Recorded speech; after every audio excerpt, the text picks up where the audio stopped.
ကဲအခုကျွန်တော်တို့တွေမြမောက်ခေတ်ထယူပို့ဆောက်ရေးရဲ့အစစ်မှန်မူလာဇက်မစ်တီစီကိုအချိန်ခူးသွားမယ့်စစ်ကလုရှာဖွယ်အစီအစဉ်လေးနဲ့ကျူးဆိုပါတယ်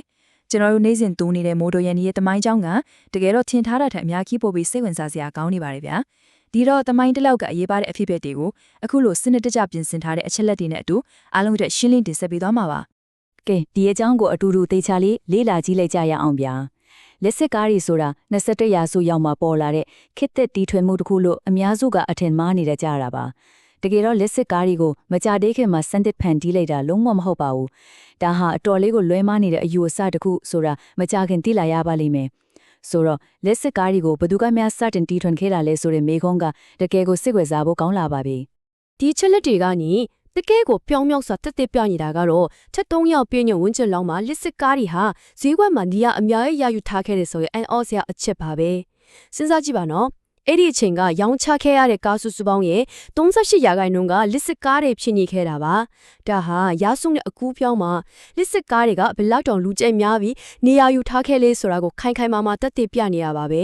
ခေတ်သက်မှာရေပန်းစားလာတယ်လို့ထင်ခဲ့ရတဲ့အရာကလွန်ခဲ့တဲ့ရာစုနှစ်တစ်ခုကျော်ကလေးကဈေးဝယ်ရဲ့3ပုံတပွန်ကျော်ကိုသိမ့်ပိုက်ထားခဲ့တယ်ဆိုတာတကယ်ကိုမယုံနိုင်စရာပါပဲဗျာအဖိုင်းတစ်မြေလက်ကဲမဲခေတ်တို့ဝင်ရောက်ခြင်းနဲ့စွမ်းအင်အကြိုင်အဆိုင်ရှာဖွေမှုအခု1800ပေးနေတွေစီကိုချင်းနေလောက်နှုတ်ပြန်သွားကြည့်ကြရအောင်အဲ့ဒီခေတ်တုန်းကလူတွေဟာတွားလာရဲတဲ့မြင်းတွေနဲ့မြင်းလဲတွေကိုပဲအဓိကအားထားခဲ့ကြတာပါဒါပေမဲ့ကဘာကြီးကမျိုးပြအတွင်းကိုကူးပြောင်းလာတာနဲ့အများမြင်းလဲကိမစ်ခေတ်ဆိုတဲ့ခေတ်တစ်ခုစီကိုရောက်လာပြီးတော့မျိုးပြတွေမှာကိုပိုင်တန်ယူပို့ဆောင်ရဲတဲ့လိုအပ်ချက်တွေရုတ်တရက်အလွန်အမြင့်မြင့်တက်လာခဲ့ပါတယ်ပုံမြန်ပိုကောင်းတဲ့တွားလာရဲစနစ်ကိုရှောက်ဖွေလာကြတာပေါ့တမိုင်းချောင်းကိုပြန်ကြည့်မယ်ဆိုရင်1896ခုနှစ်မှာNicholas Otto ကပထမဆုံးလက်တွေ့အထုံးချက်နိုင်တဲ့အတွင်းမီလောင်ပေါက်ကွဲအင်ဂျင်ကိုတီထွင်ခဲ့ပြီး1886မှာ Carl Benz ကလမ်းပေါ်မောင်းနေနိုင်တဲ့ထက်စီတောက်ကိုစတင်ဖန်တီးနိုင်ခဲ့ပါတယ်။ဒါပေမဲ့80ကသမိုင်းကအဲ့ဒီထက်ပိုပြီးစော့နေပြန်ရောဗျ။1832ခုနှစ်မှာ Robert Anderson ဆိုတဲ့မြင်းလဲဖန်တီးသူတဦးကသူ့ရဲ့မြင်းလဲကို80စွမ်းရင်တက်ဆင်ပြီးပထမဆုံး80ရင်ချမ်းကိုတီထွင်ခဲ့တာပါ။ဆိုလိုတာကတက်စီအင်ဂျင်နဲ့လမ်းပေါ်မရောက်ခင်ဆယ်စုနှစ်ပေါင်းများစွာကတည်းက80ကားတွေရှိနေခဲ့တာမှာပြီးတော့1890ပြည့်နှစ်မှာ William Morrison ကကမ္ဘာပထမဆုံးလမ်းပေါ်မောင်းနိုင်တဲ့80ကားကို American ပြည်ထောင်စုမှာဖန်တီးခဲ့ပြန်ပါတယ်ဒီလိုစိတ်လှုပ်ရှားစရာကောင်းတဲ့နီးပညာသစ်ကြောင့်စွန့်ဥတီထွင်သူအများအပြားလဲပေါ်ထွက်လာခဲ့ပါတယ်1900ပြည့်နှစ်ဝန်းကျင်လောက်မှာဆိုရင်ဒေါက်တာဖော်ဒီနန်ဖော်ရှက်ဟာပထမဆုံး hybrid ရက်စင်ကိုဖန်တီးခဲ့ပါတယ်ဒါအပြင်နာမည်ကျော်တီထွင်ပညာရှင်ကြီး Thomas Edison ကိုယ်တိုင်လည်းရက်စကားများစွာကိုပိုင်ဆိုင်ခဲ့ပါတယ်အန်အိုးစရာပဲမဟုတ်လားEdison ဟာဒီနည်းပညာကိုအရန်ယုံကြည်တဲ့အတွက်အကောင်းဆုံးလက်စစ်ကားဘက်ထရီကိုဖန်တီးနိုင်မှုအပြင်းအထန်ကိုစူးစမ်းခဲ့တာပါဒီပညာရှင်ကြီးတွေရဲ့စိတ်အားထက်သန်မှုနဲ့အချိန်ပေးမြုံနှံမှုတွေကဒီနည်းပညာရဲ့ကြီးမားတဲ့အလားအလာနဲ့အရေးပါမှုကိုရှင်းရှင်းလင်းလင်းမိမောင်းထိုးပြနေပါတယ်အပိုင်းနဲ့ရင်နွေးငွေဓာတ်စီဒါမှမဟုတ်လက်စစ်မူလအစအားပြိုင်မှုမြေလဲကိမဲ့ခိရဲ့အစောပိုင်းကာလတွေမှာဈေးကွက်ကိုလွှမ်းမိုးဖို့ရင်နွေးငွေဓာတ်စီနဲ့လက်စစ်စွမ်းအင်၃မျိုးအပြိုင်ဆိုင်ဖြစ်လာပါတယ်တကယ်ကိုစိတ်ဝင်စားစရာကောင်းတာတော့ရှေးရောင်ရင်နွေးငွေကားတွေနဲ့ဓာတ်ဆီကားတွေရဲ့အန်ဒီရဲ့များလာတဲ့ရှုပ်ထွေးမှုတွေကိုရိုးရှင်းလွယ်ကူတဲ့လျှက်စစ်ကားတွေနဲ့ယဉ်ကြည့်လိုက်တဲ့အခါခွာခြားချက်ကကြီးမားလို့နေတာပါပဲရင်နွေးငွေကားတွေကိုမောင်းနေဖို့ဆိုရင်စက်ပိုင်းဆိုင်ရာဘိုးတူတာတွေအများကြီးလိုအပ်တယ်လို့မီးလောင်ခတ်နိုင်တဲ့အဝတ်အစားတွေကိရိယာတန်ဆာပလာနဲ့အပြည့်စုံပါဖို့လိုပါတယ်ဓာတ်ဆီကားတွေကြပြန်လို့လဲအဲ့ဒီခေတ်ကလက်နဲ့အားသုံးလိပ်ပြီးဆက်နွှဲရတာမို့အင်မတန်အနေများတယ်လို့စက်ပိုင်းဆိုင်ရာနားလည်မှုအများကြီးကိုလိုအပ်ပါတယ်ဒါပေမဲ့လျှက်စစ်ကားတွေကတော့အလွန်တန့်ရှင်းပြီးရိုးရှင်းပါတယ်ညစ်ပတ်တာအတန်ဆူညံတာတွေလုံးဝမရှိပါဘူးအားသွင်းဖို့ပလက်ထိုးလိုက်ရုံပါပဲတခါအားသွင်းထိုင်ရင်မိုင်3ပဲတွေနဲ့90အချီမောင်းနေနိုင်တဲ့ယုံကြည်စိတ်ချရတဲ့ရင်တစည်းဖြစ်နေခဲ့တာပါအပိုင်း31916ခုနှစ်ထုတ် Roger Lamb Brohom လက်စစ်ကားတစ်စီးကိုမောင်းနှင်ကြည့်ခြင်း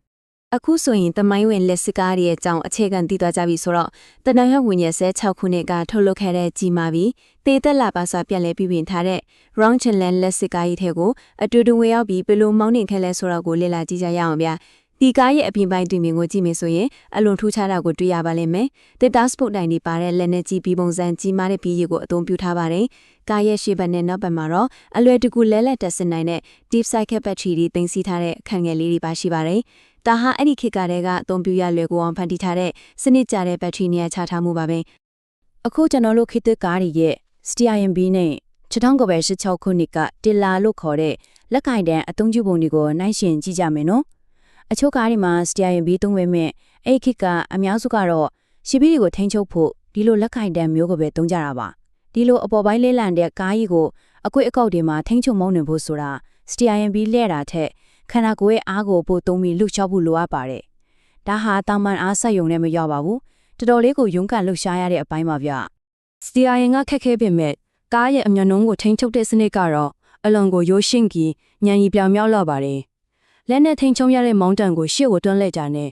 80မော်တာစီကိုဘိုးအားရီပိုရောက်သွားပြီးကားကရှေ့ကိုမြန်ညွန်သွားပါတော့တယ်။နောက်ဆုတ်ချိန်ညွန်တော့ကားချမ်းမြင့်မှာရှိတဲ့ခလုတ်လေးကိုနှိပ်ပြီးဂီယာပြောင်းလိုက်ယုံပါပဲ။အလွန်ကိုလွယ်ကူတဲ့စက်ပိုင်းဆိုင်ရာထိန်းချုပ်မှုဖြစ်တဲ့အတွက်ခလုံးနဲ့ယုံမောင်းတန်တွန်းယုံနဲ့ကားကိုလိုတလိုထိန်းချုပ်နိုင်တာပါ။အဲ့ဒီတော့အရေးကြီးဆုံးအချက်ကပါလေဆိုရင်ရာစုနှစ်တစ်ခုကျော်တည်င်းရှိပြီဖြစ်တဲ့ဒီစက်ရန်တရာကြီးဟာမယုံနိုင်တော့အောင်ကိုစိန်ခံနိုင်ပြီးအသေးစိတ်စဉ်းစားဖန်တီးထားတဲ့ခင်မီလှုပ်ဆောင်ချက်တွေပါဝင်နေတာပါပဲ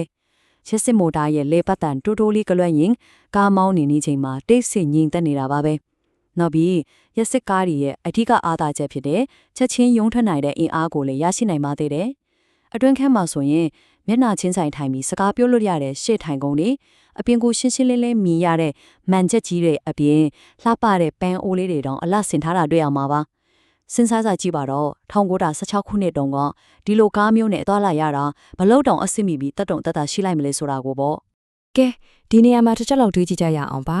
လွန်ခဲ့တဲ့နှစ်ပေါင်း10အောင်ဆယ်တော့ကလေးကအလွယ်ကူဆုံးတဲ့အတန်ရှင်းဆုံးဖြစ်တယ်ဒီလက်စနီးပညာဟာအဲ့ဒီလောက်တောင်လူကြိုက်များခဲ့တယ်ဆိုရင်အကယ်၍များသာဒီနီးပညာကအရှင်အောင်မပြတ်ပဲဆက်လက်တိုးတက်လာခဲ့မယ်ဆိုရင်ယနေ့ခေတ်ကဘာကြီးရဲ့တည်ယူဖူးဆောင်ရဲ့ကန်တာဟာဘလောက်တောင်ကွဲပြားခြားနာနေလိမ့်မလဲမေလောက်ခံထည့်ရတဲ့ဒီတမိုင်းကြောင်းကိုသိရှိနားလည်လိုက်ခြင်းကခေတ်တည်ယူဖူးဆောင်ရဲ့ပေါ်ကျွန်တော်တို့ရဲ့မြင်ကွင်းကိုအတိပြန်လက်ပုံဖော်ပြလိုက်တာပါပဲအတိတ်ကနီးပညာတွေဟာအနာဂတ်ကိုဘလို့ပုံဖော်ပေးနိုင်လဲဆိုတော့တကယ်ကိုစဉ်းစားစရာပါဒီမြင်ခွန်းနဲ့အတူပဲဒီနေ့စိတ်ဝင်စားတဲ့တမိုင်းခရီးစဉ်လေးကိုဒီမှာပဲရနာလိုက်ပါစီဗျာ